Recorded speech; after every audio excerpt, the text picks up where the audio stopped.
કલકત્તામાં બનેલી ઘટનાનો મામલો અત્યારે સામે આવ્યો છે, જેમાં રાજકોટમાં સિવિલ હોસ્પિટલમાં તબીબો હડતાલ પર ઉતરી ગયા છે। પીડીયુ મેડિકલ કોલેજમાં સેવાઓ બંધ કરવામાં આવે છે, તો જુનિયર અને સિનિયર ડોક્ટર્સ દ્વારા સેવાઓ બંધ કરાઈ છે। ઇમરજન્સી સિવાયની તમામ સેવાઓ બંધ કરી દેવામાં આવી છે। જુનિયર ડોક્ટર્સ એસોસિએશન દ્વારા આ પ્રકારની જાહેરાત કરવામાં આવી છે।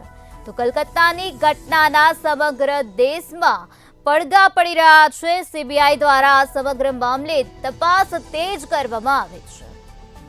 તો કલકત્તામાં જે ઘટના બની હતી, તબીબ જે મહિલા હતી તેના પર રેપ કરવામાં આવ્યું હતું, તેને લઈને રાજકોટ સિવિલ હોસ્પિટલમાં તબીબો અત્યારે હડતાલ પર ઉતર્યા છે। પીડીયુ મેડિકલ કોલેજમાં સેવાઓ બંધ કરવામાં આવી છે। કલકત્તામાં જે પ્રકારની ગંભીર ઘટના ઘટી તેના પડઘા છે તે સમગ્ર ભારતમાં પડ્યા છે। સીધા જ આપણે દ્રશ્ય દેખાડવા માંગીશ રાજકોટ પીડીયુ કોલેજના, કે જ્યાં હાલ અત્યારે ડૉક્ટર્સ પ્રોટેસ્ટ ઉપર ઉતર્યા છે। તેમની મુખ્ય માંગણી છે કે વહેલી તકે આજે જે દુષ્કર્મ આચરનારને ફાંસીની સજા છે તે મળવી જોઈએ, કડકમાં કડક સજા આપવી જોઈએ। ભારત સરકારને નમ્ર અપીલ પણ તેઓ કરી રહ્યા છે। આપણી સાથે ડૉક્ટર્સ જોડાણા છે, એમની સાથે વાત કરશું, તેઓ શું કહી રહ્યા છે। શું નામ આપનું? મારું નામ ડૉક્ટર ભૂમિ રાવલ છે। શું કહેશો, કોલકાતામાં જે પ્રકારની ઘટના ઘટી, આને જ લઈને એક સેફટી ઉપર સવાલ ક્યાંક ઊભા થઈ છે ડૉક્ટર્સના? આજે કોલકાતામાં જે ઘટના બની છે એની બધા જ ભારત વર્ષના બધા ડૉક્ટર્સ છે એ ખૂબ જ નિંદા કરે છે। આ એકદમ જ અમાનવીય ઘટના છે અને આનો ખાલી ડૉક્ટર્સે જ નહીં પણ સામાન્ય જનતાએ પણ વિરોધ કરવો જોઈએ।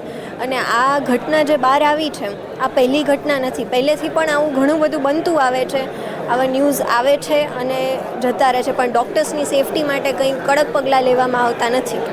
हमारा बस दो उम्मीद है, कोलकाता के डॉक्टर रेसिडेंट डॉक्टर के साथ जो हुआ है उसके लिए सच्चे मिले, उसके और उसके परिवार के लिए। और दूसरा ऐसा है कि भारत के महिलाओं का खास करके उसके जो वर्क प्लेस में उसका जो सुरक्षा मिलना चाहिए वो सरकार से हमारा उम्मीद है। થોડા વર્ષો પહેલાં જો યાદ હોય તો હૈદરાબાદમાં આવી જે ઘટના બની હતી, જેમાં પોલીસ લોકોએ જ ગુનેગારોને પકડીને એન્કાઉન્ટરમાં ઠાર મારી દીધા હતા। હજુ સુધી આટલા દિવસ થઈ ગયા છે પણ આ કેસમાં હજી કોઈ ગુનેગારને કેવી રીતે પકડવામાં આવ્યા નથી, બરાબર છે। તો એવું એક આકરું ઉદાહરણ સાબિત રાખવામાં આવે લોકો સમક્ષ, કે જેથી કરીને બીજી વખત આવું અમાનવીય અત્યાચાર કરતાં પહેલાં લોકો ડરે। કેપિટલ પનિશમેન્ટ જ મળવી જોઈએ અને જેટલા પણ લોકો આની કેસની અંદર ઇન્વોલ્વ છે બધાને સરખી રીતે તહેકીકાત થવી જોઈએ, એટલે બધા લોકો પકડાય। ખાલી કેસને દબાવી દેવા માટે ખાલી એક પર્સનને પકડીને ખાલી એને સજા આપી દે, વસ્તુ ખોટી છે અને એવી રીતે સજા આપવી જોઈએ કે બીજા લોકોના મનમાં એ વાત માટે ડર બેસે। આ કેસ ક્યાંક પોલિટિકલ સ્વરૂપ ધારણ કરી લીધું છે, શું કહેશો એક ડૉક્ટર તરીકે આ પોલિટિકલ સ્વરૂપ આપવું જોઈએ કે કેમ? ચોક્કસ આપવું જોઈએ। જેમ વધારે અવેરનેસ જશે, જેમ વધારે લોકોને ખબર પડશે, એમ આની ગંભીરતા ખબર પડશે। એટલે આજે આટલું મોટું સ્વરૂપ થયું છે એ એકદમ બરોબર જ છે। સેન્ટ્રલની ગવર્મેન્ટ છે તે આ જે ઘટના ઘટી તેની નિંદા કરી રહી છે, શું કહેશો તેના સામે હવે સેન્ટ્રલ ગવર્મેન્ટ પણ હવે કાર્યવાહી કરશે કે કેમ? સેન્ટ્રલ ગવર્મેન્ટે કરવી જ જોઈએ કાર્યવાહી આમાં, કેમ કે આખો દેશ હવે તો બહારના લોકો પણ આની આ જે થયું છે એના વિરોધમાં બોલી રહ્યા છે, તો વાત સાચી જ છે ને સેન્ટ્રલ ગવર્મેન્ટે એના અગેન્સ્ટ જલ્દીમાં જલ્દી કાંઈક એક્શન લેવું। આટલા 78 યર્સ પછી પણ ઇન્ડિયામાં જો વુમેન સેફ ફીલ ના કરતી હોય તો we all failed as a society.